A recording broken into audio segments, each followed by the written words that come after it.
Hey guys, what's up? Welcome back here to today's episode of Intuitive Angling, and much appreciated you guys swinging by the channel to check out today's video.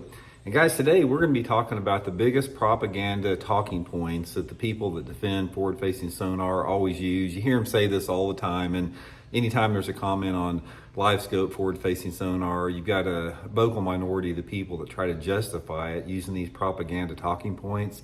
So I've written down 5 of the main ones that you see a lot. So we're gonna get into each one of those and break them down in today's video and give you guys my opinion on it. Also, guys, before we get started, quick invitation. I'd just like to invite everybody to please consider hitting that subscribe button here at Intuitive Angling. We're getting real close to hitting that 150,000 subscriber mark, and with your guys' help, we can get there here in the next month or so. Right now, we've only got like 30% of the people that subscribe to the channel that watch the videos, so much appreciated there. And real quick, guys, I want to show y'all one of my favorite June crankbaits, and that is this Megabass S-Crank 1.5 in this perch pattern right here. The S-Crank comes in several different perch patterns. Everybody knows that in June, there's a ton of perch spawning all over the lake. You take this little perch pattern, Megabass S-Crank here, in the variety of perch patterns, throw it on rocky banks, channel banks, bluff banks, and some stained water where you got visibility in the water less than 2 foot. You'll catch you some good fish on it in the month of June. So I'll put my Tackle Warehouse link in the description to the S-Crank if you guys would like to try one there. I really appreciate that. Okay, guys, this is where a lot of people, watch my channel say, give it up, Randy, you're beating a dead horse. We're tired of hearing about it. You know when I'm going to stop talking about it is when it's banned from the tournaments. That's when we're going to stop talking about it. We're getting closer. We've seen some tournament organizations ban it. We've seen some limitations. Everybody's heard about Bassmasters in the process of deciding if they want to put some stricter limitations on it. They're half measures, but nevertheless, if it wasn't a destructive piece of technology that was controversial to the sustainability of our sport and the heritage of our sport, you wouldn't have tournament organizations even trying to partially limit it. So given that, we're going to keep doing the videos until we do reach our goal of getting it banned. But anyway, forward-facing sonar has a lot of propaganda behind it. There's a lot of people that have a vested interest in seeing this technology succeed, whether it be a financial interest in it or a personal interest, self-centered personal interest. Because in forward-facing sonar, there's 0 redeeming qualities as far as for the future of our sport and sustainability of it. It's a terrible tool for conservation. It's a terrible tool for the tradition and the heritage of sport. We've talked all about this before. So anyway, there's a lot of propaganda tools used, and this is very similar. If you watch some politicians, guys, this is a quick way to figure it out here. There's a segment of politicians in this country that use the same propaganda techniques to try to undermine our environmental safeguards. They try to use terms like deregulate because we got too many strict regulations. We want to free up business. Guys, that's all that is propaganda that allows companies to pollute our air and water at will. Don't fall for it. That's the only thing that it is. It's like you have to read between the lines and you have to follow the money. So anytime you have a politician that tries to get behind this deregulation or forward-facing sonar, follow the money, because that's what it's about. So anyway, guys, I've written down 5 of the biggest propaganda comment lines that you hear on social media. I hear these all the time. You guys are going to hear them. I'm going to go through each one of them and break it down here in today's video. Okay, number 1. See it all the time. Forward-facing sonar is just another tool. It ain't just another tool, guys. It's not another tool when you have a piece of technology that you turn it on. It shows you where the fish are at. It shows you where you need to cast at. It shows you how the fish react to that lure. It shows you how to manipulate that lure in relationship to how the fish is reacting to that. It shows you fish in open water. It shows you fish next to cover. It shows you what the fish are doing, almost like you're using an underwater camera. So you cannot equate forward-facing sonar to down imaging, side imaging, or two-dimensional sonar. There's no comparison. That's like trying to compare a thermonuclear bomb to a musket. It's the same type of deal. So when you have a piece of technology that shows you where to cast, shows you where the fish's at, that you wouldn't have known that they're there before, and shows you the reaction that fish has to your bait, not another tool. Okay, the next one, guys, is just because you can see fish on forward-facing sonar doesn't mean you can catch them. Number one, if you didn't have forward-facing sonar, you wouldn't know the fish was there to begin with. So that point is completely mute there.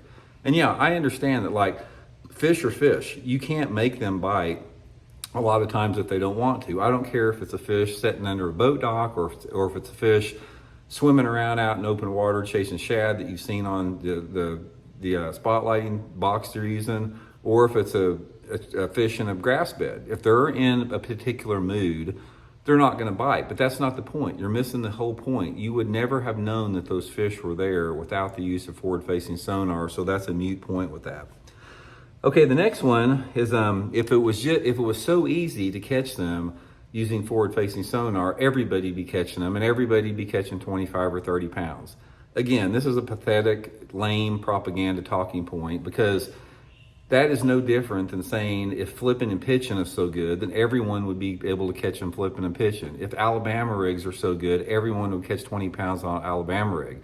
If shaky heads caught so many fish, every single angler in the country that threw a shaky head would catch a limit the first 10 minutes. You have to equate this to the skill set that an angler has.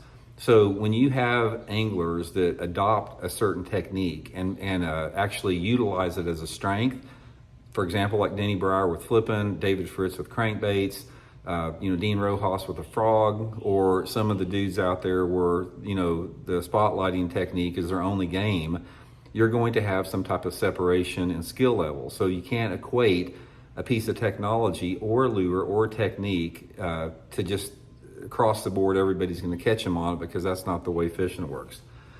Okay, number 4, you're starting to hear this one a lot. Forward-facing sonar is here to stay.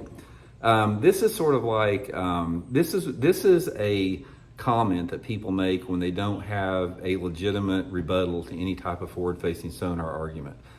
Forward-facing sonar is not here to stay. I can assure you guys right now, forward-facing sonar, look at what has happened to forward-facing sonar over the past 10 years. Up until about probably 3 years ago, there was zero effort to ban forward-facing sonar from fishing. And fast forward to the last 6 months, the last year in this country, and there is a massive movement to ban forward-facing sonar. We've seen tournament organizations ban it. We've seen a lot of local clubs ban it. We're seeing tournaments pop up all the time, different type of circuits, big bass events that don't allow forward-facing sonar. There's some type of limitation on every single circuit, including Bassmaster and MLF on it. This is the thing about it. It's like it's not here to stay. We have just started the baby steps of eliminating this technology. So my advice to you guys, if you're one of those people that are addicted to forward-facing sonar and you use it as a crutch so you don't have to learn traditional bass fishing skills, which is an art form that forward-facing sonar is not, then I suggest that you get ahead of the curve a little bit, because forward-facing sonar is going to be banned from tournament and recreational fishing at some point. The only variable with that is how long it's going to take for the Game and Fisheries Department people to wise up and speed up to the reality of it, and the same with the tournament organizations. It's just a matter of time before this happens. Okay, and finally, then I'm hearing this a lot too. It's like the only people that are against forward-facing sonar are the people that don't want to take time to use it. Guys, that is bullshit. That has nothing to do with it whatsoever. The reason people don't want to use forward-facing sonar, the people that don't like it, across the board, 99% of them, is because they understand the destructive aspects and the destructive elements of forward-facing sonar across the board. They understand and they see what it's doing to the sport as far as the tradition and the heritage of the sport. They see what it's doing to our fisheries. We've already seen muskie populations and crappie populations and different type of species, saltwater species of fish being decimated by this technology. They don't want it because it's destructive to the sport. It's destructive to the sport by every single metric. There's not one positive thing about forward-facing sonar that it brings to the sport, other than it makes it people not have to turn fishing into an art form. It's like a cheat sheet in school. It's like, you need to learn how to do a math problem in grade school, because you need to understand the process that you have to go to figure that equation out or that math problem Well, it doesn't do you any good to have a cheat sheet for somebody to give you the answer. And that's what forward-facing sonar does. It's a cheat sheet that gives you the answer that keeps you from having to go through the process that is required to learn. That process, when you go through that process of learning, you gain an appreciation and a respect for the fish and the sport and the heritage of the sport that is non-existent with the use of this technology. So anyway, guys, that's the 5 biggest just bullshit talking points, propaganda that you'll ever see forward-facing sonar. Number one, forward-facing sonar is just another tool. It's not. Just because you can see them on forward-facing sonar doesn't mean they're going to bite. Bunch of crap. If everyone would be catching 20 pounds a day if they had forward-facing sonar, if it's that easy, not true. Forward-facing sonar is here to stay. Another bunch of crap. And you don't want to use it because you just don't want to take the time to do it. Again, not true. So anyway, guys, we'll keep hammering home at it. Thank you, everybody out there that has joined the good fight over here. And if you're one of those people that are on the fence, or even one of those people that are just dug in, I encourage you. It's a big tent over here. You're welcome to come over to the good side. Come over to the light side. Get away from that dark there, because that's what it is. So we'll talk later.